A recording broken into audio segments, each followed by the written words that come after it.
Jeigu Dievo nėra, kam spjauti? Kur spjauti? O jeigu Dievas yra, gali supykti. Ką reiškia būti teisiu prieš Dievą? Va, ten viena žvaigždė kabo. Kažkas paleido. Baisus nusikaltimas įvyko vadovaujantis savo nuosavu teisumu. Ką reiškia teisumas? Ką reiškia būti teisiu prieš Dievą? O mes gyvenime ginčijamės dėl įvairių dalykų, skirtingai juos matydami, nes mes negalim niekaip žiūrėti iš vieno taško. Mūsų akis negali susitapatinti, nebent atsistotume prieš tą žmogų, kuris žiūri į kokį nors tašką ir pasižiūrėtume. Jeigu bent kiek į šoną, jau vaizdelis gali visai kitaip atsiverti. Ne? Žmogus, kuris žiūri tiesiai į koloną, nemato, kas už tos kolonos stovi. Žmogus, kuris stovi šone, gali pamatyti, kas už kolonos stovi. Kartą man taip teko su vienu nauju pagoniu Kernavėj susitikti, kažkaip ten su skautais turėjom renginį ir ant Piliakalnio ąžuolas didžiulis. Už to ąžuolo vienoj pusėje stovi kryžius metalinis, nedidelis, senas kažkoks, gal ten kas palaidotas ar koks atminimas. Ir aš apėjau tą ąžuolą aplinkui, apžiūrėjau ir jau eisiu ir pasitinka mane jaunuolis, pradėjo mane klausinėti, kas aš toks, čia keistai taip apsirengęs, aš čia pranciškonas, tikintis, tai tu tiki Dievu, o jis lygu ir netiki Dievu.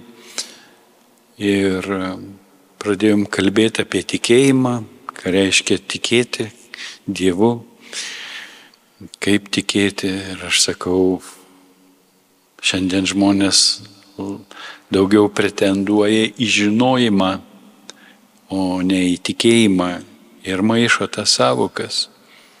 Kalba apie žinojimą, o sako tikėjimas. Mes norim žinoti. Ar mes skiriam tikėjimą nuo žinojimo? Kuo skiriasi tikėjimas nuo žinojimo? Žinojimas paprastai yra pagristas kokia nors mums pasikartojančia patirtimi. Mes žinom, kad paleidę daiktą jis kris dėl to, kad jį traukia žemės trauka. Jis nepakils į viršų. Balionas pripūstas dujų helio, žinom, kad jis pakils į viršų, jeigu paleisim, ten viena žvaigždė kabo. Kažkas paleido, reikės orinį šautuvą ieškoti, nuleisti ją.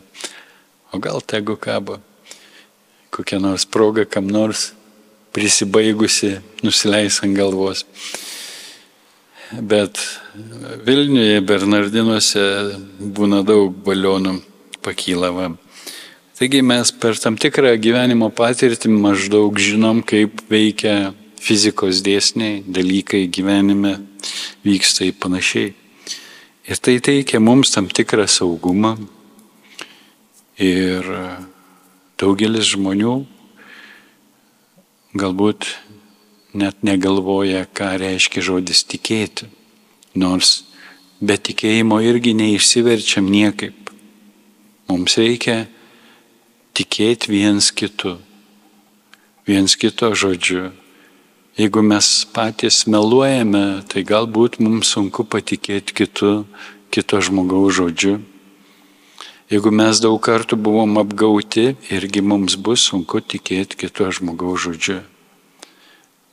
Tikėjimas toks dalykas, kurio nelabai gali patikrinti tuo momentu, o reikia tau daryti kažkokį pasirinkimą. Ir tu tą pasirinkimą darai vadovaudamasis kažkuo. Jausmu arba tikėjimu. Žmonės šiandien labai daug vadovaujasi jausmais, nuojautom. Lošėjai vis tikisi, nuojauta vadovaujasi, vis tikisi išlošti ir pralošia didelius pinigus, būna apsigavę save. O gal pavyks. Į ką Dievas mus kviečia? Mus kviečia Dievas tikėti jo žodžiu. Kai kurie žmonės bažnyčioje tiki Dievo buvimu. Komunistinio ateizmo laikotarpį buvo kovojama su tikėjimu, neigiant Dievo buvimą, įrodinėjant Dievo nebuvimą mokslo vardu, kartais labai primityviom priemonėm. Visokių ir anekdotų turim, kaip Joškė partijos susirinkime elgėsi, kai kažkoks ten politrukas pasiūlė dabar visi, Dievo nėra, visi galim nusispjauti ant Dievo. Ir visi pradėjo spjaudytis. Joškė nespjauna. Joškė, kodėl tu nespjauni? Jeigu Dievo nėra, kam spjauti? Kur spjauti? O jeigu Dievas yra, gali supykti. Tai va. Ir tas teisumas mūsų santykiuose tarpusavį, kai mes būnam vienokių ar kitokių įvykių liudininkai, kartais ginčijamės, kaip ten iš tikrųjų buvo, kai iš skirtingų taškų mes žiūrėjom. Ir vėlgi kartais vadovaujamės savo kažkokiais įsitikinimais, savo teisumą turim, buvo taip ir niekaip kitaip. Ne, aš mačiau, kad buvo kitaip. Ir mes kartais nenorim pripažinti kito žmogaus nuomonės. Dažnai dėl žodžių vyksta ginčai, ką jis pasakė. Mes užmiršom tiksliai, ką jis pasakė ir pradedam interpretuoti. Ir savo interpretaciją pristatom kaip faktą. Ir skirtingai interpretuodami, skirtingai atsimindami mes galim ginčytis, kuris teisus. Tu melagis, tu meluoji. Dažniausiai mes kaltinam melu. O kodėl nepasakius, tu klysti, tu neteisus. Buvo kitaip, aš mačiau, aš girdėjau kitaip. Paklauskim to žmogaus, kaip iš tikrųjų buvo, ką jis norėjo pasakyti. Arba paskaitykim, galbūt užrašytą. Tai mes turim užrašytą Dievo žodį, kuris, aišku, verčiamas iš hebrajų, aramėjų kalbos, įvairių kartų, įvairių vertėjų, toj savo kartoj, vienaip ar kitaip, su kažkokia interpretacija, bet lyginant vertimus, galim pastebėti, kad tas pats žodis, turėdamas įvairių prasmių, gali vienu metu atrodyti taip, kitu metu gali kitoj nuotaikoje kitaip išsiversti. Ir kai žinom įvairias versijas, gal jos neturėtų mūsų piktinti ar trikdyti, bet papildyti galimybės. O iš esmės jų pagrindiniai dalykai nesikeičia, tik kai kurie niuansai galbūt. Pasiekė gandas, kad Kinija pagaliau, kaip žadėjo, išleido valdišką Bibliją, perrašė Bibliją, kad neprieštarautų kinų kompartijos ideologijai ir būtų patogiai valdyti krikščionis. Tai ten labai keistų yra vertimo, arba tiksliau sakant, redakcijų, įdedant tai, ką partija norėjo į Biblijos tekstus. Labai keista pretenzija, kam to reikia. Nepajėgė susidoroti su tikinčiaisiais, suklastos Dievo žodį. Ir mums reikia būti budriems ir todėl domėtis Dievo žodžiu ir kartais lyginti. Ir mes pastebim, kad vienu metu mums vieni žodžiai kalba, kitu metu kiti žodžiai. Nuo ko tai priklauso, nuo kokių aplinkybių. Ir ko gero nuolat turim siekti to Dievo pažinimo. Bet kaip sakiau, kai kurie dalykai nuo vertimo kokių nors ten niuansėlių nepasikeičia iš esmės. Tiesa apie Mesiją, tiesa apie Dievą žydų tauta išsaugojo ir bažnyčia perėmė, o paskui užmiršo, iš ko perėmė ir pasisavino, lyg patys būtų gavę apreiškimą ar sužinoję. Jo, buvo toks laikas, kai žydų tauta buvo visiškai nurašyta katalikų bažnyčios, atstumta. Tai buvo viduramžiai, ar kokie čia laikai, 1555 metai, tokie liūdniausi, ko gero, epogėjus, kai Romoje getas žydų įkurtas, kai popiežiai keli ten keistus dalykus darė, niekindami žydus, bandydami juos nužydinti, sukrikščioninti pagal savo supratimus.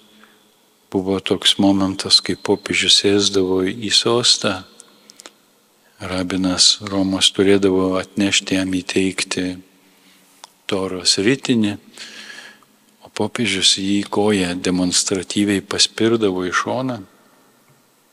Tai buvo toks pranašiškas ženklas, kad bažnyčia perima Dievo žodį, o žydų tauta yra atstumiama, nepriimama. Ir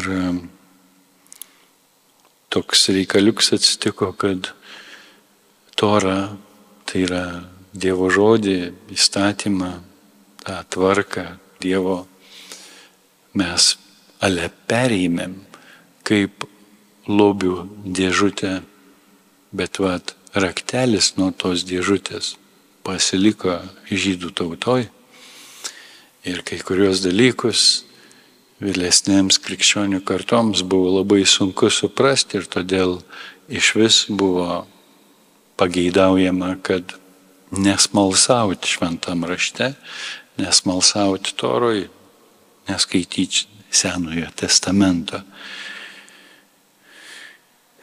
kurio vertimą turėjom lotynų kalboj, graikų kalboj. Aš kažkodėl čia taip nukrypau, kaip čia galėtų būti Viešpatie surištas su teisumu. Galbūt tai irgi buvo viena iš tokių bėdų bažnyčioj, kas liečia Dievo teisumą dėl žydų tautos, kad Dievas prisiekė žydų tautą mylėti, o mes krikščionys nusprendėm, kad Dievas nebemyli žydų tautos, kad dabar myli bažnyčia iš tautų, o žydų tautos nebemyli. Išsiskyrė, paliko, pamiršo, reikia ją bausti. Štai ką jį padarė, Dievui būdama neištikima, užėmėm Dievo vietą, nusprendėm už Dievą ir panašių dalykų pasitaikė bažnyčiai. Ir tai, aišku, virto galiausiai skaudžiausia tragedija 20 amžiui, Antro pasaulinio karo metu žydų tautos genocidas, holokaustas, žydų žudymas, bandant tą tautą visai sunaikinti su tokia ambicija, pragariška pretenzija, tos pakeitimo teorijos įtakoj. Ir šiandien krikščionių tarpe vis atsiranda daugiau, kurie sako, ne, čia kažkoks nesusipratimas.